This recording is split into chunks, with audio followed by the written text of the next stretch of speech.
UP police में 67,000 पदों पर भर्ती। यूपी पुलिस भर्ती प्रक्रिया में बदलाव हुआ है।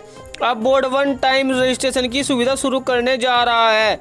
जल्द ही uppbp.gov.in पर आवेदन शुरू हो सकता है। पुलिस भर्ती में यह सुविधा मिल जाने के बाद अभ्यर्थियों को अलग अलग पदों के लिए बार बार आवेदन नहीं करना पड़ेगा। मेरठ पहुंची गोल्डन गर्ल। एशियन गेम्स में स्वर्ण पदक जीतने वाले मेरठ की बेटी पारुल चौधरी आज अपने आवास पहुंची। उससे पहले सिवाय टोल प्लाजा पर केंद्रीय मंत्री डॉक्टर संजीव बालियान ने पारुल का स्वागत किया। इसके बाद ग्रामीण पारुल को लेकर ढोल नगाड़ों के साथ इकलौता गांव पहुंचे। इस दौरान सैकड़ों की संख्या में लोग उनके साथ थे। पारुल चौधरी ने एशियन गेम्स में 5000 मीटर की रेस में गोल्ड जीतकर इतिहास रचा है। 3 संतान के पास फर्जी सर्टिफिकेट। गाजियाबाद में एक ही पिता की 3 संतानों के पास एससी तो 2 के पास ओबीसी का प्रमाण पत्र मिला है। विजयनगर वार्ड 26 सुंदरपुरी एससी के लिए आरक्षित था।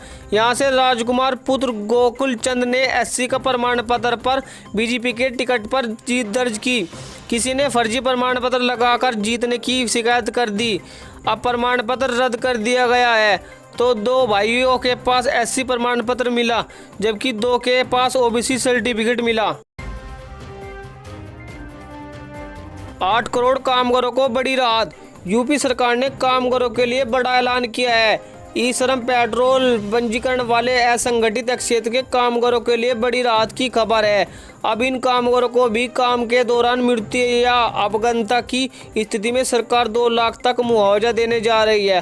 हालांकि उनका पंजीकरण अगस्त 2021 से मार्च 2022 के बीच होना चाहिए। बता दें कि प्रदेश में करीब 8 करोड़ कामगार ई श्रम पेट्रोल पर पंजीकृत है। अतीक अहमद की भाभी जनाब ने खेला नया पैंतरा। माफिया अतीक अहमद के भाई अशरफ की मोस्ट वांटेड पत्नी जैनब फतीमा ने गिरफ्तारी से बचने के लिए नया पैंतरा अपनाया है। उसने Umesh Pal shoot out case की एफआईआर रद्द करने के लिए एससी से गुहार लगाई है। बहन शबाना अनीस के नाम से याचिका दाखिल की है। प्रयागराज पुलिस ने जांच के आधार पर उमेश मर्डर केस में जनाब को भी आरोपी बनाया है। शबाना की अर्जी पर हाईकोर्ट में अगले हफ्ते सुनवाई होने की उम्मीद है। भारत के 100 मेडल, सीएम योगी ने दी बधाई। चीन के होंगजो में चल रहे एशियन गेम्स में भारत ने 104 मेडल जीत लिए हैं। आज भारतीय महिला कबड्डी टीम ने गोल्ड मेडल पर कब्जा कर 100 मेडल पूरे किए।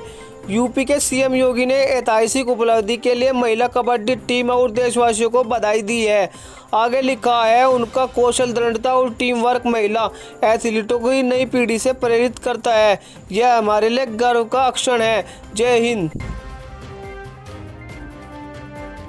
यूपी में डेंगू नियंत्रण।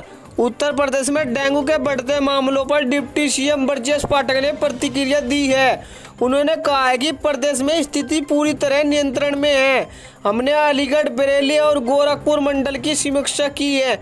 अस्पतालों में बेड और दवाइयों की उपलब्धता सुनिश्चित की गई है। किसी भी परिस्थितियों में मरीज को अस्पताल में भर्ती किया जा सकेगा।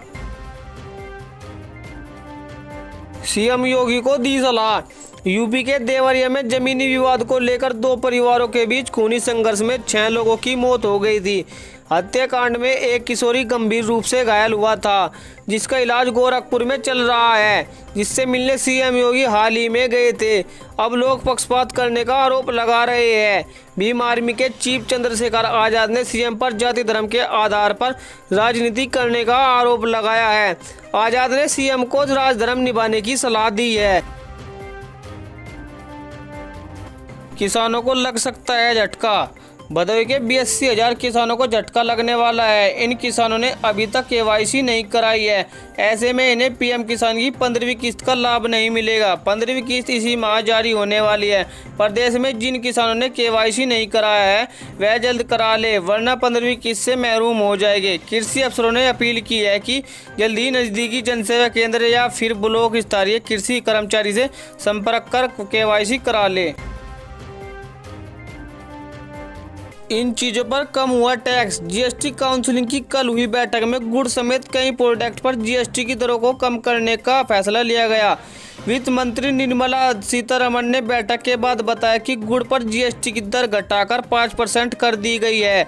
अभी तक गुड़ पर 28% की दर से टैक्स लग रहा था। इस तरह सिलाई कढ़ाई में इस्तेमाल होने वाले जारी धागे पर जीएसटी की दरें 18% से घटाकर 5% कर दी गई है।